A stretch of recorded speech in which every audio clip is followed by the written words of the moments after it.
रोहित पटेल ब्लॉग्समध्ये आपलं स्वागत आहे। तर आज आपण जाणार आहोत महाराष्ट्रातील श्रीवर्धन तालुक्यामधील दिवेआगर बीचला भेट देण्यासाठी। दिवेआगर हे ठाण्यापासून 212 किलोमीटर अंतरावर आहे। वाटेत आपण पालीच्या बल्लाळेश्वर या गणपती बाप्पाचे दर्शनसुद्धा करणार आहोत। आपल्याला साधारण 4 ते 5 तास लागणार आहेत। आता आपण वाटेत थांबलो हॉटेल पॅन्ट्री येथे। एक सुंदर हॉटेल आहे। गो ग्रीन नर्सरी आणि पॅन्ट्री हॉटेल हे मुंबई गोवा महामार्गावर आहे। हे कर्नाळा अभयारण्यानजीकच आहे। खरंच इथे नाश्ता करून आम्ही आता निघतोय पुढच्या प्रवासासाठी। तर आपल्यासोबत आपले मित्रसुद्धा आहेत। मी इंट्रो करून देतो तुम्हाला। हा अक्षय, हाय, समीर आणि रसिक। हॅलो। तर असंच जोडून जरा रोहित पटेल ब्लॉग सोबत आणि भेटूया आपण प्रवासामध्ये। काय काय धमाल मस्ती करणार आहोत ते सगळं तुम्हाला मी दाखवतो। चला। दिवेआगर म्हणजे रसिकच्या गावाजवळच आहे। जे रसिकचं गाव कोणतं? मानगाव। आणि अक्षयचं गाव आहे श्रीवर्धन। रसिक पूर्ण इन्फॉर्मेशन देणार आहे, फुल डिटेल मध्ये हा ब्लॉग होणार आहे। तर असंच जोडून जरा रोहित पटेल ब्लॉग सोबत।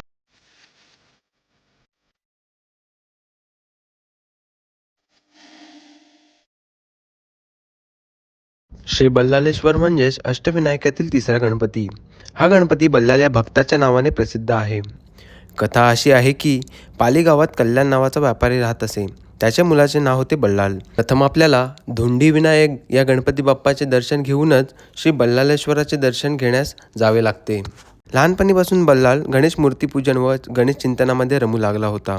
बल्लाळ त्याच्या मित्रांसह रानात जाऊन गणेश मूर्तीचे भजन पूजन करायचा। बल्लाळच्या संगतीने अनेक मुले बिघडली अशी गावात चर्चा सुरू झाली। हे ऐकून कल्याण शेटजींना खूप राग आला। जंगलामध्ये पूजापाठ करण्यात मग्न असणाऱ्या बल्लाळाला त्याच्या वडिलांनी खूप मारले आणि बल्लाळ रक्तबंबाळ होऊन बेशुद्ध झाला। त्याला त्या बेशुद्ध अवस्थेत कल्याण शेठने झाडाला बांधून ठेवले। शुद्धीवर आल्यावर बल्लाळ याने गणपतीचा धावा केला आणि गणपती ब्राह्मणाच्या रूपाने प्रकट झाला। प्रकट झाल्यानंतर गणपती त्याच्या भक्तीने खुश झाला आणि त्याला म्हणाला, तुला हवा तो वर माग।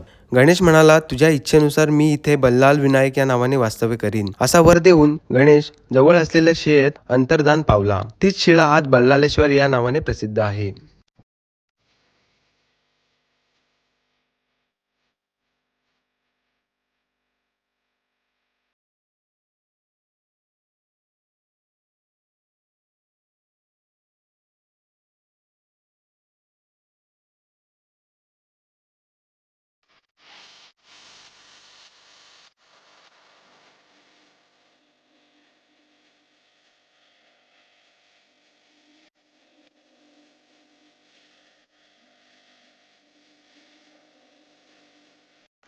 मंदिराच्या बाहेर एक मोठी घंटा आहे।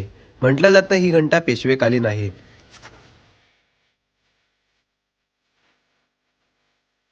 हा तलाव क्रमांक 1 आहे आणि दुसऱ्या बाजूला आपण जो पाहतोय तो तलाव क्रमांक 2। तो असे 2 तलाव आहेत मंदिराच्या समोरच सभोवताली आणि खूप सुंदर मंदिर आहे। खूप सुंदर दर्शन झालं बाप्पाचं।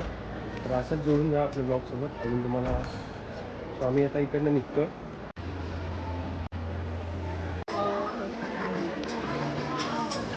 सो ही विठ्ठल रुक्मिणीची मूर्ती आवडली समीरला आणि तो घेतोय। ही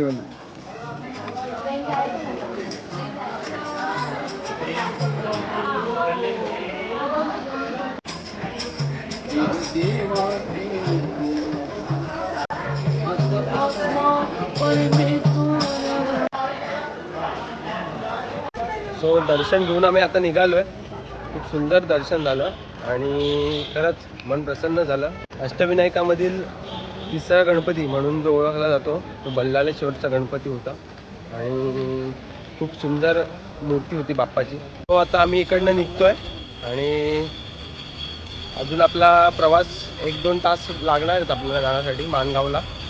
तर असं जोडून जा रोहित पाटील ब्लॉग सोबत।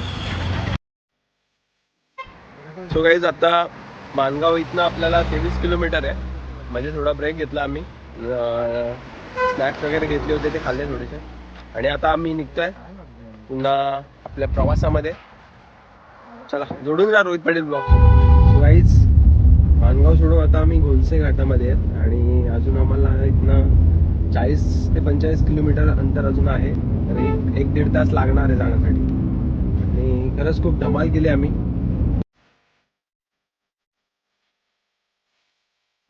सो घोणसे घाट उतरून आपण आता खाली थांबलो इकडे जरा जरा पित्त खवळलं होतं पोरांचं ते स्टेबल करतोय खवळलंय. सो मजा आले एकदम प्रवासामध्ये.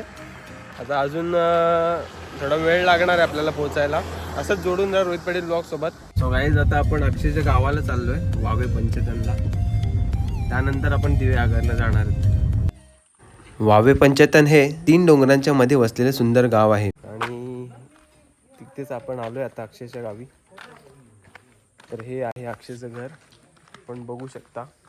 काय वाटतं आपल्याला सनसेट बघायला भेटेल का दिवेआगरचा? डेफिनेटली मिळणार. आता इथून डायरेक्ट दिव्यागर बीच. असंच जोडून राहा आपल्या ब्लॉग सोबत. तर डायरेक्ट तुम्हाला दिवेआगरचा व्ह्यू दाखवतो. चला. आधी मला वाटलं साप आहे पण ती घोरपड होती आणि ती ज्या गतीने आली होती त्या गतीने ती गेली जंगलामध्ये. आणि हे लोक आमच्यासोबत स्कॅम केलेलं आहे आणि तुम्ही बघू शकता.